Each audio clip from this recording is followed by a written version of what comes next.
pessoal, tudo bom? Aqui é Manuel da AdaptWorks e eu estou aqui para ter um papo com vocês bem intimista, digamos assim, sobre ágil de maneira geral, ok pessoal? Eu quero realmente conversar com vocês hoje sobre ágil enquanto mindset, enquanto filosofia, enquanto uma abordagem um tanto quanto ortogonal ou cross-method, digamos assim, né? Algo que seja comum a todos os métodos. Então, separei aqui para alguns minutinhos e alguns pares de slides aqui para a gente conversar um pouquinho sobre esse assunto, ok pessoal? Então venham comigo que vai ser uma conversa bem legal aqui realmente. Bom, primeiro grande ponto que eu quero estar abordando com vocês é, digamos, um certo mito que as pessoas têm sobre ágil, tá? Por quê? Via de regra, normalmente, quando as pessoas pensam em métodos ágeis, as pessoas normalmente associam ágil com velocidade, com rapidez, com simplesmente fazer mais rápido e entregar de repente de qualquer jeito, tá? Só que na verdade, pessoal, o ágil ele não é exatamente só sobre rapidez. Claro que você pode até pensar, pô, Manuel, mas o nome ágil ele já sugere rapidez, mas observe que a nossa rapidez, a nossa agilidade nesse caso, ela não necessariamente é inerente a executar mais rápido. E a gente vai observar aqui. Por que isso aqui é uma conversa importante para a gente ter logo de início, logo como primeiro grande tópico? Se vocês se lembrarem daquela famosa fábula, a tartaruga e a lebre, lembra? Então, a tartaruga e a lebre ela tem uma mensagem bem interessante, né? Porque, por exemplo, a lebre é mais rápida que a tartaruga, mas na fábula, quem que ganha a corrida? É a tartaruga. Por quê? Não porque a tartaruga fez algo nada de excepcional, necessariamente, mas principalmente porque a lebre ela não tinha foco. Ela ia para um lado, ia para o outro, parava, brincava, etc. Ela não tinha foco, de maneira geral. Ao passo que a tartaruga, ela estava lá focada, em um ritmo constante, até pegando aquela frase, né, famosa, devagar e sempre, ela conseguiu chegar lá. Então observe, meus amigos, na verdade o ágil, curiosamente, ele tem muito mais a ver com a tartaruga do que provavelmente com a lebre. Se fosse inclusive possível, digamos assim, nós bolarmos, nós criarmos uma espécie de mascote para a agilidade, esse mascote, curiosamente, seria a própria tartaruga, não necessariamente a lebre. Isso é um pouco contraintuitivo, até de repente paradoxal, mas é um elemento muito importante, tá ok, pessoal? Por quê? O ágil, enquanto conceito, enquanto grande filosofia, ele é extremamente ligado, extremamente comprometido com questões como, por exemplo, qualidade. Tá? Então, acreditem, você não está sendo ágil se você faz qualquer coisa de qualquer jeito e entrega só para cumprir uma meta, por exemplo. Não, isso não é ágil, beleza, pessoal? Repita comigo, isso não é ágil. Beleza? Ok? Beleza. Voltando lá. Outro ponto muito importante também, de a gente entender sobre essa filosofia, todo esse modo de pensar, na verdade tem a ver com outra metáfora. Muito ligado também a essa diferença entre rapidez e agilidade, necessariamente, mas que vale a pena mencionar um pouquinho aqui. Eu costumo falar, por exemplo, que ágil é igual a um helicóptero. Pô, Manuel, que viagem, como assim ágil é igual a um helicóptero? Explica melhor isso. Se você comparar um helicóptero com um avião, por exemplo, um jato, você vai olhar, putz, realmente um jato, ele é mais rápido, ele chega no destino final mais rápido, com uma velocidade maior, digamos assim. Mas o helicóptero ele tem umas características interessantes. Eu não piloto helicóptero, mas eu acho interessante observar um helicóptero em funcionamento.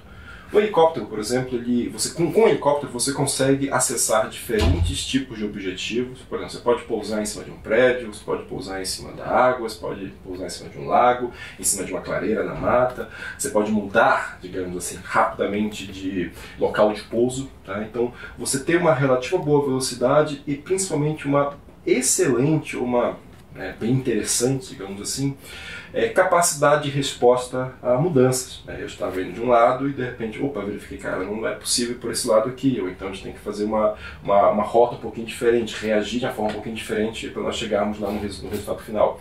Então, o ágil, de uma maneira bem genérica, bem ampla, ele tem uma similaridade muito grande, muito próxima com essa metáfora aqui do helicóptero. E por que o helicóptero ele é tão emblemático para a gente conversar? Porque o helicóptero ele é um equipamento de voo e para um helicóptero ele levantar voo, existe uma série de verificações de segurança que você precisa fazer antes de levantar voo. Até mesmo durante o voo, para você conseguir, por exemplo, manusear o helicóptero, para você conseguir reagir a determinadas mudanças, você também tem essas verificações de segurança. Assim é o ágil, tá ok, pessoal? O ágil também, como eu comentei mais cedo, ele já traz para você uma série de, digamos, de dispositivos, de elementos que vão fazer você ser mais disciplinado sobre a maneira como você trabalha. Não só sobre a maneira como você trabalha, mas a maneira como você pensa, como você olha para as demandas, como você olha para a priorização, como que você olha para aquilo que você está entregando de maneira geral, ok? Então o ágil, grave bem isso, pessoal, ele tem esse compromisso muito grande com você ter um trabalho mais cadenciado, mais voltado para a qualidade, mais voltado realmente para uma visão de negócio, muitas das vezes, ok? E isso, inclusive, vai ser um dos nossos próximos slides, conversar sobre essa perspectiva voltada para o business, né, mais propriamente dito. Beleza? Vamos avançar. Vamos continuar falando aqui um pouquinho mais sobre ágil.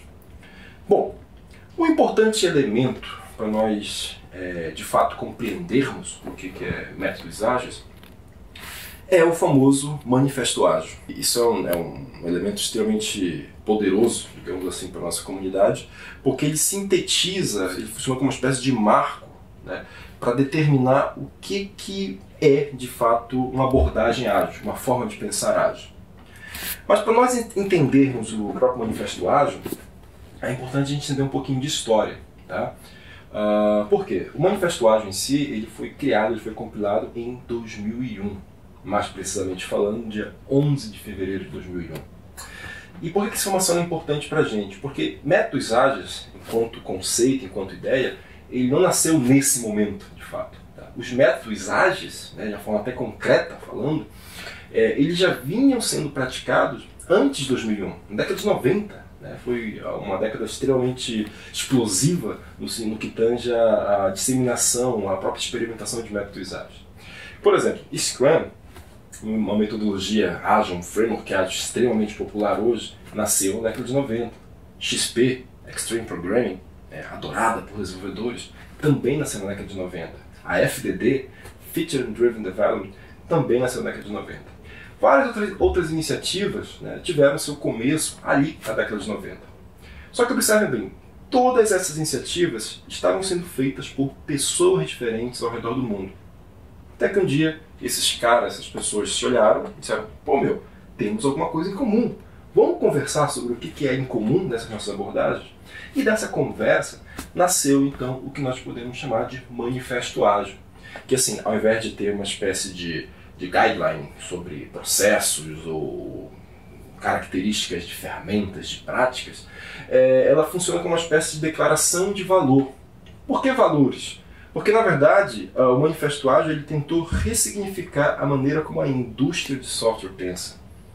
Se você observar bem o Manifesto Ágil, ele funciona como se fosse uma balança. Né? Qual é o ponto aqui?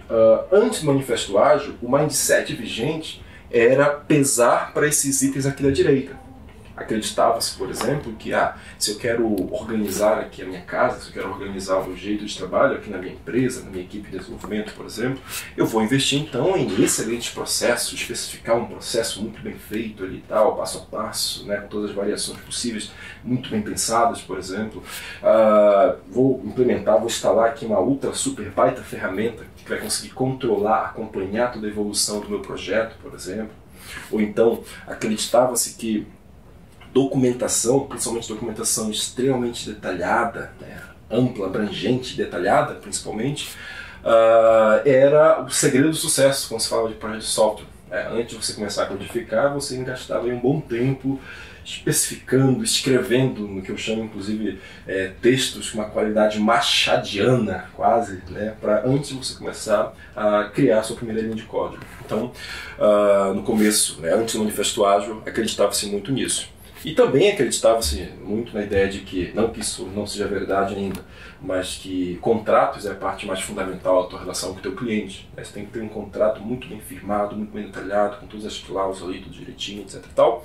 E que, pelo fato de, naquela época principalmente, década de 90, de 80 para 90, né, a indústria de software ela está nascendo, vamos chamar assim, ou né, se consolidando nos primeiros passos, algo parecido. Então, as referências de gestão que nós tínhamos na época eram as referências da indústria automobilística, por exemplo, referência da própria indústria da engenharia civil, né, engenharia de produção, de maneira geral.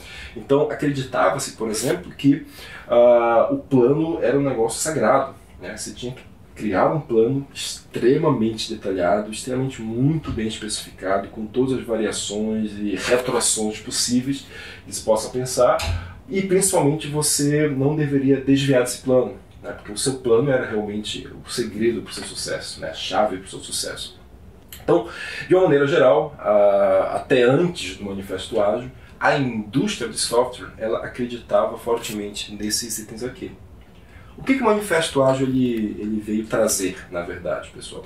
O Manifesto Ágil ele trouxe uma espécie de remanejamento nessa balança. Tá? Observa, eu não estou falando que você vai agora excluir esses itens. Porque muita gente, de repente, uma abordagem um pouco mais radical, pode até interpretar: pô, muito bacana métodos ágeis, não gosto de processos realmente, não gosto de ferramentas, cara, não gosto de documentação, não gosto de contrato, então exclui tudo isso daqui e vamos focar só naqueles outros itens. Não, na verdade o Manifesto Ágil está aqui para dizer o seguinte, ó, não adianta você ter um baita, ultra, super processo se os indivíduos eles não interagem entre eles, né? Se essas interações não estão ok. Tá? Não adianta, por exemplo, você ter 3.000 páginas de documentação escrita se você está trabalhando num projeto há 6 meses e não está entregando software, por exemplo, para o seu cliente, para o seu usuário final. Isso aqui é bem interessante. Não adianta, por exemplo, você estar em perfeita conformidade contratual com o seu cliente, se na verdade, na prática, o teu cliente ele não quer te ver pintado de ouro. Sabe a relação que o teu cliente está realmente puto da vida contigo? Então, não adianta você estar 100% lá, sucesso com o contrato, se na verdade na outra ponta o teu cliente está com esse sentimento com relação a você. E também não adianta você estar fiel ao plano, se na verdade o teu objetivo, o teu cenário, o teu business, ele mudou de maneira geral. É como se eu tracei um curso de navegação que estava indo para o norte, mas na verdade o meu público, o meu objetivo final ele já está no sul, então eu vou chegar no norte ali totalmente de uma forma desnecessária, né? Então observe bem, métodos ágeis, o Manifesto Ágil em si, ele veio para tentar ressignificar essa relação. Tá? A ideia de que nós damos um pouco mais de ênfase para os itens da esquerda, né? Indivíduos, interações, software de funcionamento, colaboração com o cliente e principalmente responder a mudanças, mais do que processos, ferramentas, documentação abrangente, documentação detalhada, negociação de contratos e seguir um plano.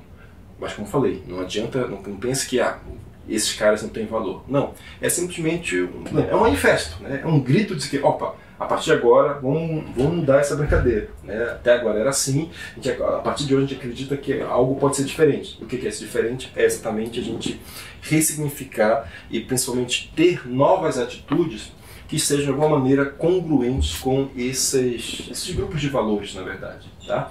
Então o Manifesto Ágil, de uma maneira bem direta, ele tem esse intuito, na verdade, tá? E ele é extremamente vital para a compreensão do que é métodos ágeis, porque ele dá realmente esse norte, esse grande norte conceitual e até mesmo filosófico, tá? Sobre o que deve ser uma forma ágil de se trabalhar dentro das organizações, nas relações entre cliente, fornecedor e por aí vai. Ok? Mas, em adição ao próprio Manifesto Ágil, eu também costumo olhar o ágil de maneira geral, a filosofia ágil, por essas 4 dimensões aqui. Oportunidade, redução de risco, aumento de qualidade e engajamento. O que quer dizer isso? Isso aqui são, de alguma maneira, ou objetivos ou até mesmo benefícios que várias empresas, desde 2001, basicamente, estão sentindo, estão buscando quando elas tentam adotar, experimentar métodos ágeis em suas estruturas. Por que isso aqui é interessante para nos ajudar a entender o que é Agile? Porque, por exemplo, métodos ágeis, independente da forma, independente da metodologia que você está utilizando, de alguma maneira ele vai fazer você repensar a forma como você cria e como que você usa as oportunidades de negócio que você tem na sua empresa. métodos ágeis, por exemplo, ele tem uma forte inclinação para estimular, para melhorar, na verdade, a maneira como você prioriza o que você está entregando. Tá? Então, por exemplo, um exemplo bem simples e bem prático. Né? Numa visão tradicional, ao invés de repente priorizar, né, fazer primeiro ali toda a parte de cadastro de cliente, cadastro de produto, cadastro de naturezas fiscais, cadastro de estados, enfim, qualquer tipo de cadastro de repente, para depois, lá na frente, fazer a tela de venda, em métodos ágeis você é compelido a fazer uma reflexão.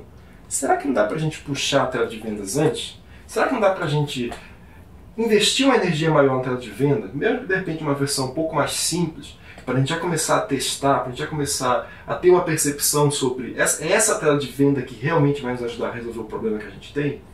Entendeu? Então o método ágil vai o tempo todo estar observando, ele vai estar fazendo com que a gente olhe, na verdade, sobre esse prisma, sobre como usar de uma maneira mais inteligente as oportunidades de negócio que vão surgindo para a tua organização. Então notem que aqui tem um ponto muito importante, que é inclusive tangibilizar em termos de vantagem, até mesmo competitiva, né, a motivação pelo qual uma empresa como um todo ela está adotando o ágil. Tá? Porque não adianta você usar ágil só porque é bonitinho fazer ágil, ou porque as pessoas vão ficar mais felizinhas, digamos assim. Tá? O ágil ele tem sim que se mostrar tangível, com benefícios concretos para o teu negócio. Tá? Para você realmente sentir que, putz, está valendo a pena realmente a gente ter toda essa forma de trabalho diferente que é fazer métodos ágeis. Então, oportunidade é uma dimensão extremamente importante para a nossa conversa. Outra dimensão importante é redução de risco.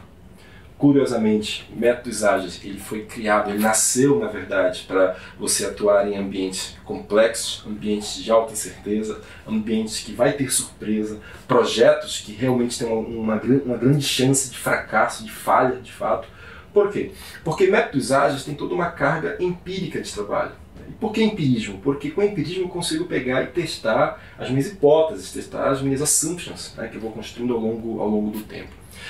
E com base nessa abordagem mais empírica, eu consigo estar sentindo, né? Eu consigo estar verificando, ok, o que eu preciso fazer então de forma diferente com esse aprendizado que eu estou tendo aqui ao longo desse ciclo de trabalho.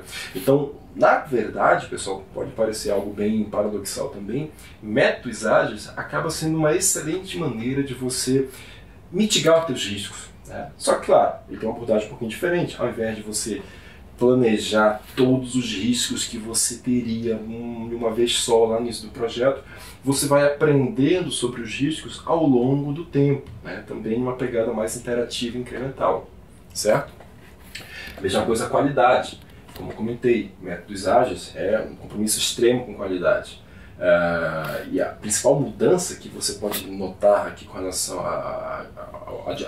ao assunto qualidade é, digamos, uma visão mais tradicional, mais clássica, digamos assim, de engenharia de software. O assunto qualidade ele era uma fase, e por ser uma fase, normalmente era uma fase que você colocava no final do teu processo. Em termos práticos, é como se você adicionasse qualidade somente no final do teu trabalho. Em métodos ágeis, qualidade não é mais uma fase apenas. Como assim, Manuel? Qualidade não existe mais? Não, não é isso. É que qualidade agora ela saiu do patamar de ser uma fase para ser uma espécie de disciplina ortogonal a toda a tua forma de trabalho. Então ela permeia desde o início, desde quando eu estou pensando no meu projeto, no meu produto, lá no comecinho, até as minhas rotinas diárias de trabalho, elas são drivadas por estar buscando continuamente essa excelência, que é a própria qualidade em si. Tá? Então, mais uma vez, métodos ágeis reforça esse ponto de aumentar a qualidade, aumentar esse engajamento em busca pela qualidade. E por falar em engajamento, métodos ágeis também tem sido extremamente assertivo em ajudar organizações a aumentar o engajamento que elas têm, tanto interno quanto externo. Por que interno e externo? Porque interno, vamos lá. Interno porque você acaba tendo uma dinâmica de trabalho um pouco mais colaborativa, mais participativa. As pessoas não estão, digamos ali, condicionadas a atuar somente no seu quadradinho. Elas passam a ter uma abordagem um pouco mais multidisciplinar. né? Elas são convidadas a se desafiar, a melhorar o tempo todo. Então, consequentemente, você acaba criando ambientes um pouco mais empolgantes, digamos assim, mais energizadores, onde as pessoas elas gostam um pouco mais de trabalhar naquele ambiente. Então, com isso, acaba o método ISAGES, enquanto conceito, enquanto prática também, ele acaba corroborando para que você aumente o engajamento dos seus colaboradores. E também, como consequência de toda essa nossa conversa aqui, você pode entender também que método ISAGES, uma vez que a minha empresa ela faz ágil, né, ela tem uma pegada de trabalho mais interativa e incremental, uma das consequências mais básicas que eu posso ter também é o engajamento externo. Ou seja, você ter uma forma de trabalho desejável pelos seus clientes. Parece uma viagem, né? Parece um negócio muito absurdo, mas um negócio extremamente essencial quando a gente está falando de ágil, tá ok, pessoal? Que é o seguinte, é como você realmente ser desejável para o mercado. Como que você faz, por exemplo, para que as pessoas que contratam o teu serviço, o teu produto, elas contratem não porque elas estão firmadas ou obrigadas por alguma questão contratual, mas sim porque realmente você tem um bom trabalho, você tem excelentes profissionais, tem pessoas que amam o que fazem, que têm brilho nos olhos ali realmente, né? Então você faz algo de qualidade, entendeu? Então observe bem, como consequência final de tudo isso está exatamente essa ressignificação que teus clientes, o teu mercado consumidor, ele passa a ter sobre o teu próprio business como um todo, beleza? Então a gente pode resumir métodos ágeis, na verdade, através dessas 4 dimensões também. Ok? Bom, essas 4 dimensões, elas de alguma maneira elas vão estar presentes, né, em quase todos os métodos que você possa imaginar que são classificados dentro do guarda-chuva ágil. De maneira geral, né, vamos entender que todos os métodos eles têm uma abordagem de trabalho mais interativa e incremental. O que isso na prática significa? Na prática você vai ter, na verdade, uma abordagem baseada em ciclos que vai promover um aprendizado e uma melhoria contínua, né? A cada ciclo de trabalho, normalmente eu tenho um período curto de trabalho ali, de 1 semana, 2 semanas, ou até um tempo menor, de repente, onde eu consigo entregar alguma coisa, uma porção pequena, talvez, do meu todo, né? Daquilo que é maior do meu projeto ali como um todo. E com base nessa minha pequena entrega, eu já começo a aprender alguma coisa sobre o meu produto e principalmente sobre a minha forma de trabalho. Então, por isso que é correto afirmar que métodos ágeis provoca uma abordagem contínua de aprendizado e de melhoria. Ok? E, como comentei, essa abordagem, essa forma de atuar, ela vai estar presente em metodologias como o Scrum. O Scrum, né, que é mega ultra super popular aí no mercado, ele adota, na verdade, exatamente essa mesma pegada, né? Eu parto de uma visão, uma grande ideia ali, eu tenho um backlog inicial de um produto, que esse backlog vai evoluindo ao longo do tempo, ele pode ser priorizado, repriorizado várias vezes ao longo do projeto. Eu tenho, na verdade, ciclos, que aqui nos Scrum são chamados de sprints, que são de grandes time boxes que você tem, na verdade, aqui no meu projeto do Scrum, e o objetivo de cada time box é produzir, entregar ao final de 1 semana, por exemplo, de 2 semanas, enfim, esse tempo pode mudar de projeto para projeto, você entregar um incremento de produto. O que é esse incremento de produto? Algo que é potencialmente usável, como o Ken Schwaber fala, algo que eu possa inclusive fazer deploy e principalmente aprender sobre aquilo que eu estou entregando. Por que esse aprendizado é importante? Porque eu vou pegar esse aprendizado e esse aprendizado vai servir de insumo para o próximo ciclo.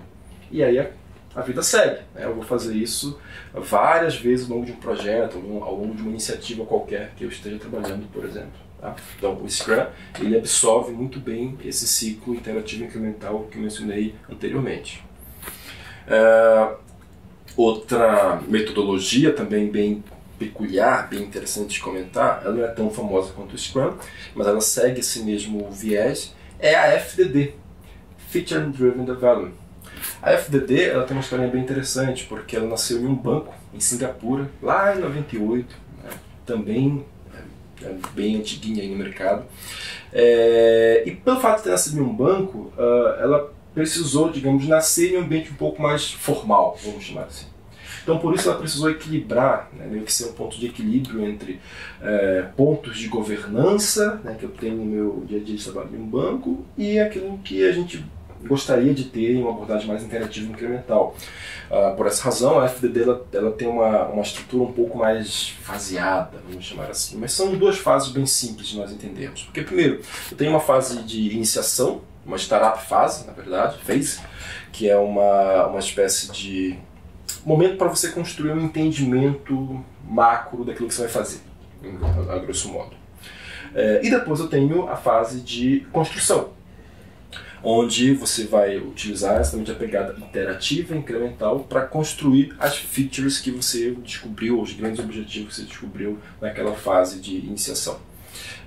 Bom, a FDD, como eu comentei, não é tão popular quanto o Scrum, mas ela pode ser bem útil para alguns ambientes específicos, como banco, telecoms e afins, de repente, que precisam de um pouquinho mais de formalidade, vamos chamar assim, na sua forma de trabalho. Bom, a FDD é uma opção. E outra opção também muito interessante de observar e também relativamente popular é o XP, a Extreme Programming, na verdade. A XP ela foi uma metodologia, uma abordagem que ficou muito popular no meio de desenvolvedores. Ela foi focada, ela foi criada realmente com esse intuito, né, de levar a programação, né, as atividades do desenvolvimento de software ao extremo, principalmente no que tange a feedback rápido, a colaboração e por aí vai. Então, aqui essa imagem é bem didática para ilustrar um pouquinho como o XP atua. Tá? Porque observa, eu tenho sempre ciclos de feedback, né, ciclos de aprendizado, só que esse ciclo vai funcionar como uma espécie de grande cebola, que vai desde uma visão um pouco maior, falando de meses, por exemplo, onde você começa a fazer planejamento de releases, e vai descendo, né, semanas, dias, até de repente horas, minutos, para dar um feedback em nível daquilo que você está codificando a cada instante, por exemplo. Tá? Então, a Extreme Programming ela vai te municiar de práticas para, primeiro, você fazer a gestão de uma forma de trabalho onde você consiga implementar isso. Eu tenho um projeto, dividir esse projeto em releases, depois ter os planejamentos de interação a cada semana, por exemplo, e principalmente práticas que visem melhorar a dinâmica como o desenvolvedor desenvolve seu código. Tá? Por exemplo, práticas como TDD, Test Driven Development, são extremamente populares ou extremamente fortes quando você está falando de XP, por exemplo.